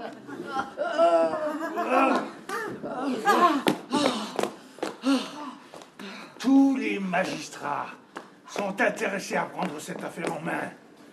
Et si l'on ne me rend mon argent, je demanderai justice de la justice. Il faut faire toutes les poursuites requises. Vous dites qu'il y avait dans cette cassette 10 000 écus, bien comptés. 10 000 écus 10 000 écus 10 000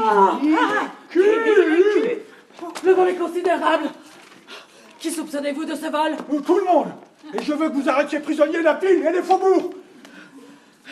Il faut, si vous m'en croyez, n'effaroucher personne et tâcher doucement d'attraper quelques preuves afin de procéder après, par la rigueur, au recouvrement des deniers qui vous ont été pris. Je m'en vais revenir, qu'on me l'égorge tout à l'heure et qu'on me le pende au plancher. Qui Celui qui m'a dérobé? Je parle d'un cochon de lait que votre intendant me vient d'envoyer. Et je veux vous l'accommoder à mon fantaisie. Il n'est pas question de cela. Et voici monsieur à qui il faut parler d'autre chose. Ne vous épouvantez point, et les choses iront dans la douceur. Et monsieur est de votre souper? Ah, mon ami, il faut ici ne rien cacher à votre maître. Ah. Ma foi, monsieur, mais je montrerai tout ce que je sais faire et je vous traiterai du mieux qu'il me sera possible. Ah, ce n'est pas là l'affaire. Mais si je ne vous fais pas aussi bonne chère que je le voudrais, c'est la faute de monsieur notre intendant qui m'a rogné les ailes avec les ciseaux de son économie. Coquin. Ah, il ne s'agit pas de souper.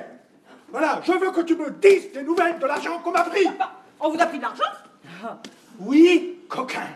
Ah. Mon Dieu, ne vous épouvantez point et ne le maltraitez point.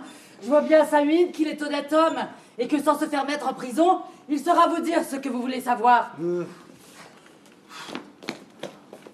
ami, si vous nous confessez la chose, il ne vous aura fait aucun mal. Et vous serez, comme il faut, récompensé par votre maître.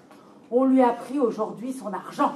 Oh, voici justement de quoi me venger de notre intendant. Qu'as-tu là, ruminé? Monsieur, si vous voulez que je vous dise les choses, je crois que c'est monsieur votre intendant qui a fait le coup. Oui, je crois que c'est lui qui vous a dérobé. Lui? Mais qui me paraît si fidèle. Oui, lui-même. Je crois que c'est lui qui vous a dérobé, oui. Mais sur quoi le crois-tu? Ben, je crois sur ce que je le crois. Mais enfin, il faut ici faire quelque chose et nous dire tous les indices que vous connaissez. Oui. Ouais. Oui. Où est-ce qu'il était, cet argent? Dans le jardin. Eh ben, je l'ai vu rôder dans le jardin. Hein. Et donc, où est-ce qu'il était, cet argent? Dans une cassette. Eh ben, voilà l'affaire, je lui ai vu une cassette. Cela s'entend, mais dépeignez-la un peu pour voir. Oh, c'est une... Hein? Ah, c'est une grande cassette, hein. Ah, mais celle qu'on m'a volée, petite. Ah oui, petite, si on la veut prendre par là, mais moi je l'appelle grande parce qu'elle contient. Ah oui. Et de quelle couleur est-elle? Oui. Bah, elle est là, d'une certaine couleur. Mais ne sauriez-vous pas m'aider à dire? Hein? N'est-elle pas rouge? Non, elle est grise. Oui, gris, rouge, c'est ce que je voulais gris dire. ou rouge? Il n'y a pas de doute. C'est elle, assurément. Vous écrivez, monsieur, j'écrivais vite la déposition. Oh là là, le ciel m'est bien, à qui peut-on se fier? Oh, monsieur, le voici qui revient.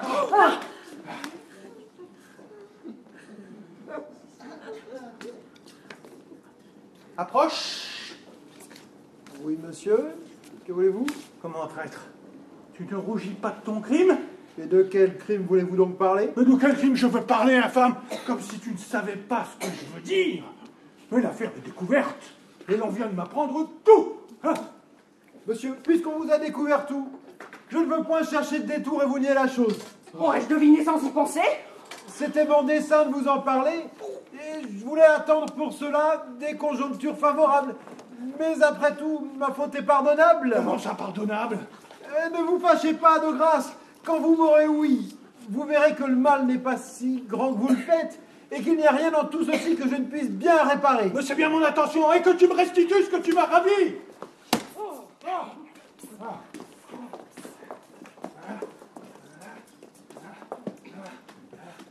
Votre honneur en tout ceci sera pleinement satisfait. Mais pas question d'honneur là-dedans. Mais qui t'a poussé à cette action, dis-moi? Un Dieu qui porte en lui les excuses de tout ce qu'il fait faire, l'amour. L'amour des leaders. Non, monsieur, ce ne sont point vos richesses qui m'ont tenté. Et je proteste de ne prétendre rien à tout ce que vous avez pour vous, que vous me laissiez le bien que j'ai. Oh, vous voyez quelle insolence de vouloir retenir le vol qu'il m'a fait. Appelez-vous ça un vol? Si j'appelle ça un vol, un trésor comme celui-là. Monsieur, c'est un trésor, en effet. Mais ce ne sera point le perdre que de me le laisser. Je vous demande à genoux ce trésor plein de grâce. Il faut que vous me l'accordiez. Mais j'en ferai rien. Mais qu'est-ce à dire tout cela?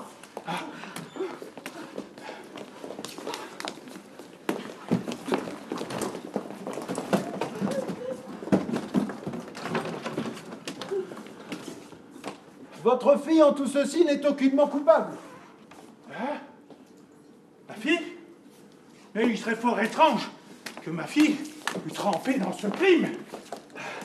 Mais je veux revoir mon affaire et que tu me confesses en quel endroit tu l'as enlevée. Moi, l'enlever? Mais je ne l'ai point enlevée, elle est encore chez vous.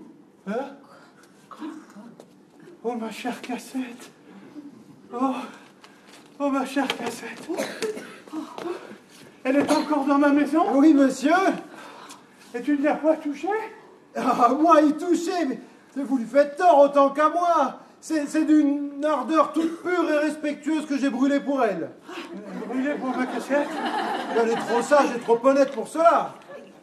Ma Cassette trop honnête? Tous mes désirs se sont bornés à jouir de sa vue.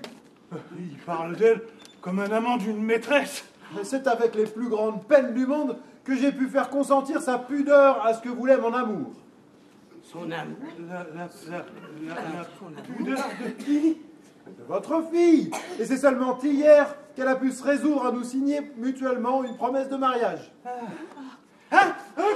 Ma fille t'a signé une promesse de mariage? Oui, comme je lui en ai signé une de ma part.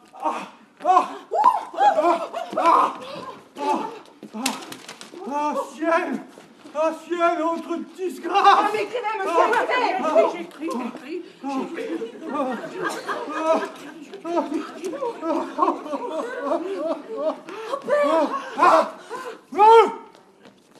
Fils scélérate!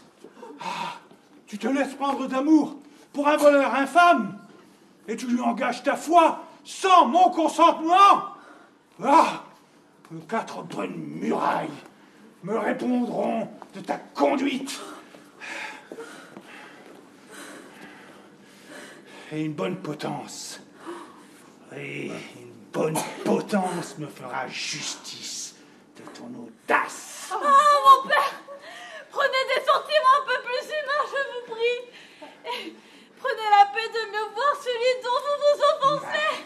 Il est tout autre que vos yeux ne le jugent. Mon père, c'est celui qui me sauva de la noyade et à qui vous devez la vie de cette même fille. Non, cela n'est rien. Et il valait bien mieux qu'il te laissât noyer plutôt que de faire ce qu'il a fait. Oh, mon père, je vous conjure. Non, je ne veux rien entendre. Et il faut que la justice fasse son devoir.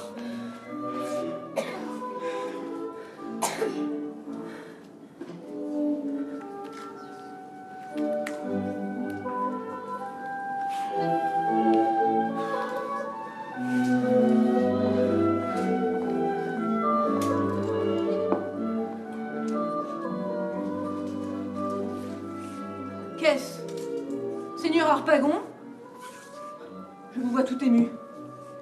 Ah, Seigneur Anselme, vous me voyez là, le plus infortuné des hommes. Et voici bien du trouble et du désordre au contrat que vous venez signer. Allez, allez-vous là, hein. Mangez pas tout ça là.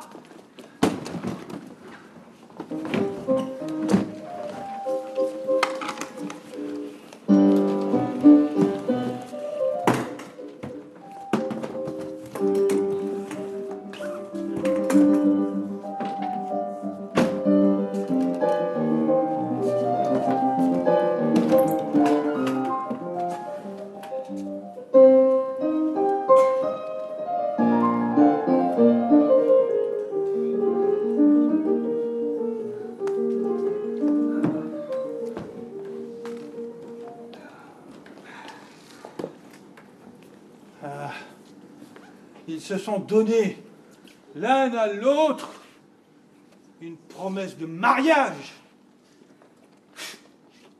Et cet affront vous concerne, Seigneur Anselme, et c'est à vous de porter plainte.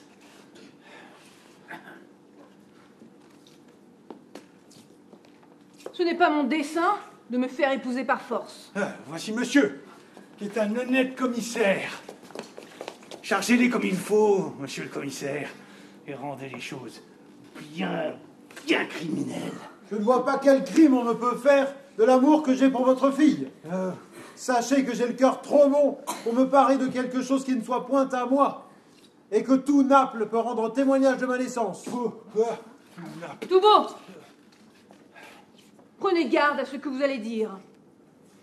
Vous parlez devant un homme à qui tout Naples est connu, et qui peut aisément voir clair dans l'histoire que vous ferez. Si tout Naples vous est connu, vous savez qui était don Thomas d'Alburcie.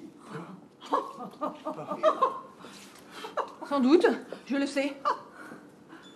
Et peu de gens l'ont connu mieux que moi. C'est lui qui m'a donné le jour. Lui. Allez, vous vous moquez. Ce n'est point une imposture, et je n'avance rien qu'il ne me soit aisé de justifier. Vous osez vous dire fils de don Thomas d'Alburcie? Oui, je l'ose.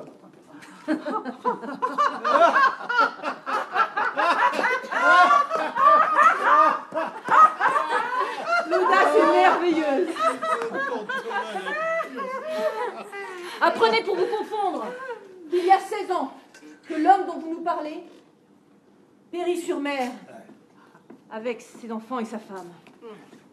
Oui, mais apprenez pour vous confondre, vous, que son fils, âgé de 7 ans, fut sauvé de ce naufrage par un vaisseau espagnol, et que ce fils sauvé est celui qui vous parle. Apprenez que le capitaine de ce vaisseau, touché par ma fortune, me fit élever comme son propre fils.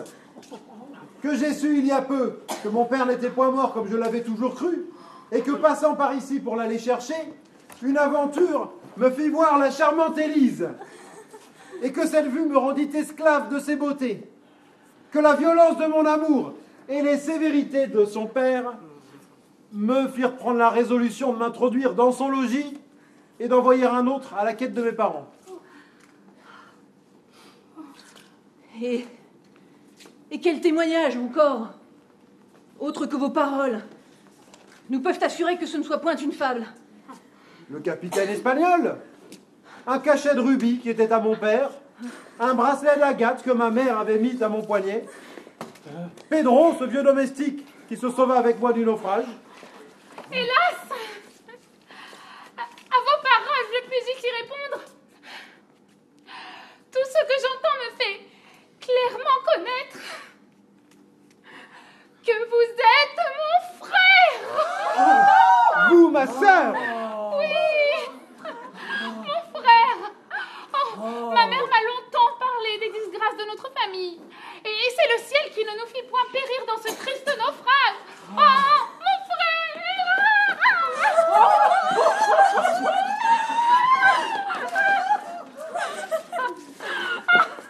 Embrassez-moi, mes enfants, et mêlez tous deux vos transports à ceux de votre père. Vous êtes votre père. Mais c'est vous que ma mère a tant pleuré. Oui, ma fille. Oui, mon fils. Je suis don Thomas d'Alburcie. Et qui, nous ayant tous cru morts pendant plus de 16 ans, s'apprêtait après de longs voyages à trouver dans l'hymen d'une douce et sage personne la consolation de quelques nouvelles familles. Allons, mes enfants. Pas si vite. C'est là votre fils? Oui. Je vous prends à partie pour les 10 000 écus qu'il m'a volés. Oh, lui vous avoir volé. Lui-même. Qui vous a dit cela? Maître Jacques. Me croyez-vous capable d'une action aussi lâche? Ne vous tourmentez point, mon père. J'ai eu des nouvelles de notre affaire, de votre affaire. Et si vous voulez bien me laisser épouser Marianne, votre bien vous sera rendu. Où est-il? Vous mettez point en peine. Il est en lieu dont je réponds. Et tout ne dépend que de moi. N'en a-t-on rien noté? Ah, rien du tout. C'est que pour me faire une opinion, il faut que je boive ma chère Cassette. Mais vous la verrez, saine et entière. Seigneur Harpagon, consentez ainsi que moi à ce double hyménée. Ah oui, c'est que j'ai pas d'argent à donner à mes enfants pour leur mariage. J'en ai pour eux, ne vous inquiétez pas. Non mais, vous, ferez-vous les frais de ce double mariage? Oui, soit. Allons jouer ensemble de l'allégresse que cette jour nous présente. Et ferez-vous les frais pour m'acheter un nouvel habit pour la noce? Soit, je le ferai. Oh là, messieurs, oh là, tout doucement. Qui me paiera mes écritures? Oh, vos écritures, on en a que faire de vos écritures. Oui, mais moi, je ne prétends pas les avoir faites pour rien. Eh ben, ouais, pour votre paiement, ben voilà, tenez, voilà un homme que je vous donne la porte. Allez. Non, mais hélas. Et on me donne des coups de bâton pour vous dire la vérité, et on me veut pendre pour mentir. Seigneur Harpagon, il faut lui pardonner cette imposture. Vous paierez donc le commissaire. Soit. Allons, mes enfants. Oui. Allons célébrer et annoncer cette bonne nouvelle à votre mère.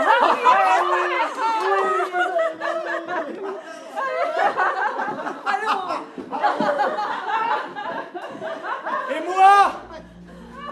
Et moi revoir ma chère Cassette.